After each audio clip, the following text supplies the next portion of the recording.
Cuando pienso en economía, me imagino muchos dominós en fila, muy ordenados, pero basta que uno solo se caiga para que todos comiencen a desplomarse. Ese mismo efecto pasa en la economía, pero parece que pasa desapercibido ante nuestros ojos.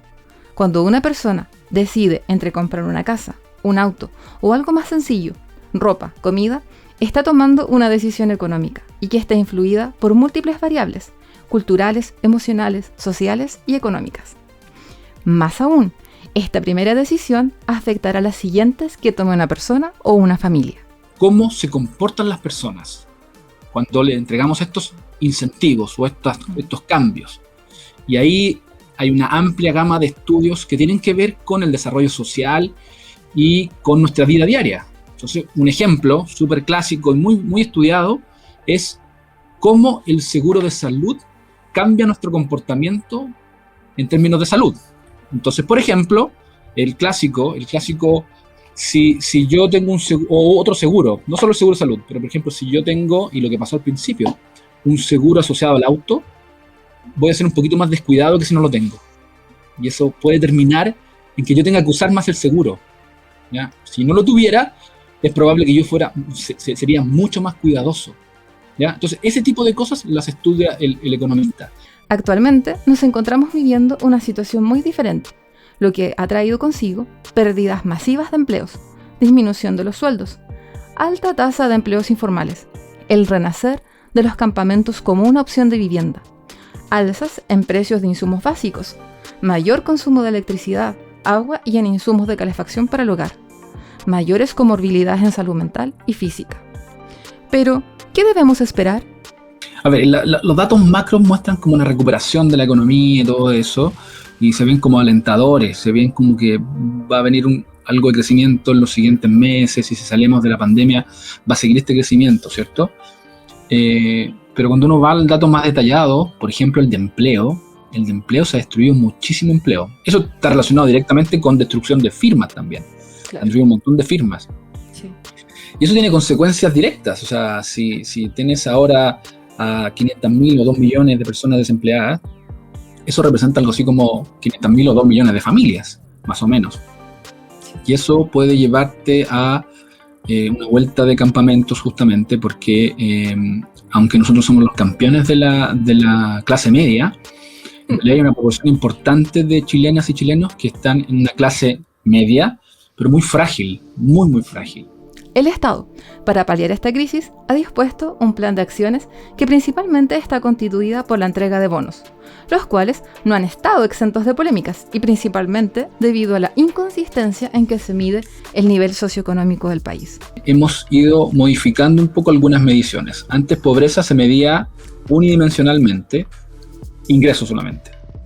Eso esconde un montón de cosas que tú no ves, ¿no? Y lo que se hizo fue modificar esa medición de pobreza a una pobreza multidimensional, que se le llama, ¿cierto? Que incorpora variables de seguridad en el trabajo, seguridad social, servicios alrededor tuyo, si tienes, por ejemplo, hospitales o colegios, ¿cierto? Sí. Y niveles educacionales. Y ahí se fue modificando un poco para medir de mejor manera lo que es la pobreza, que también en otras partes del mundo, se está haciendo, se hace, que es justamente incorporar otras variables. Entonces, por ejemplo, se miden cosas como el acceso a la cultura. ¿Cuál es tu acceso a otras cosas? Áreas verdes, se le incorpora áreas verdes. ¿Cuánto acceso tiene áreas verdes? ¿Cuánto acceso tiene a recreación y deporte? Estas formas hacen surgir más fuerte el pensamiento de que los políticos son de Venus, un 10% más rico del país es de Marte, y todos los demás vivimos en la Tierra, alejados de esa idea de país con más de 3 clases sociales. La ciudadanía observa con recelo cómo cada día pareciera más distinta la brecha entre quienes tienen mucho y los que no tienen nada.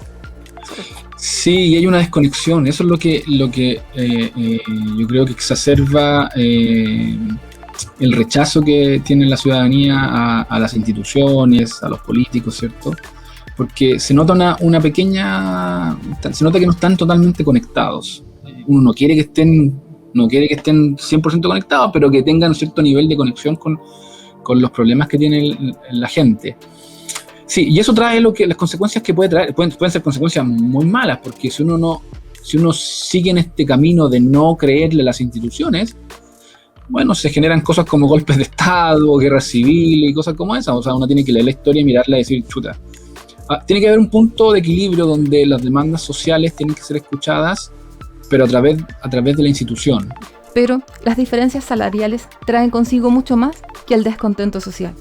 Afectan directamente en el aumento de factores que llamamos determinantes sociales en salud, como por ejemplo la alimentación, la posibilidad de acceder al sistema de salud, medios de transporte, posibilidad de trabajo y tiempo de ocio, entre otros factores.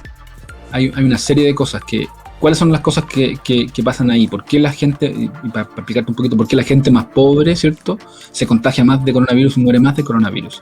Entonces, la primera razón es porque la gente más pobre, en general, tiene que salir a trabajar. Tiene trabajos que no le permiten hacer lo que estamos haciendo nosotros ahora, que es una conversación online, ¿cierto? No tenemos la suerte de estar trabajando de esta manera.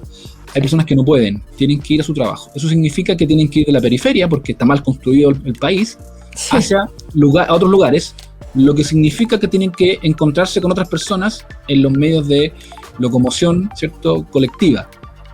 Y después viene el acceso a la salud, por ejemplo. Esas personas viven en la periferia, donde hay menor acceso a salud que en otros lugares. Claro. Menos clínicas, menos centros de atención médica, menos hospitales. Sí. Por lo tanto, el tratar de llegar a ese lugar toma tiempo, digámoslo así. No es que quede lejos y por eso se demore, no. Toma tiempo en decidir ir, por ejemplo, porque el acceso es mucho más limitado. Y luego, como es más limitado, está más lleno.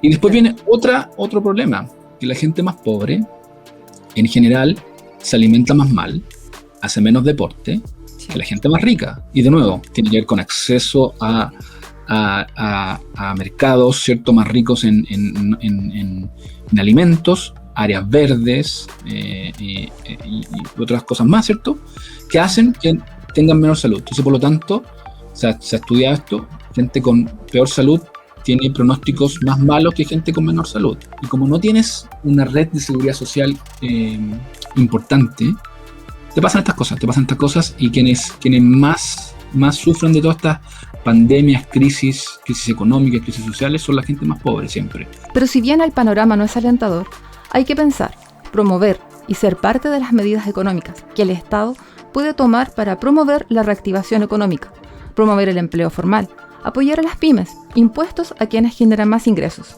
regular el crecimiento de las ciudades, mejorar el sistema de salud. En fin, aún hay mucho trabajo por hacer. Que los obstáculos no nublen nuestras metas. Esto fue Más allá de la ciencia en el Café Científico de la Universidad de la Frontera.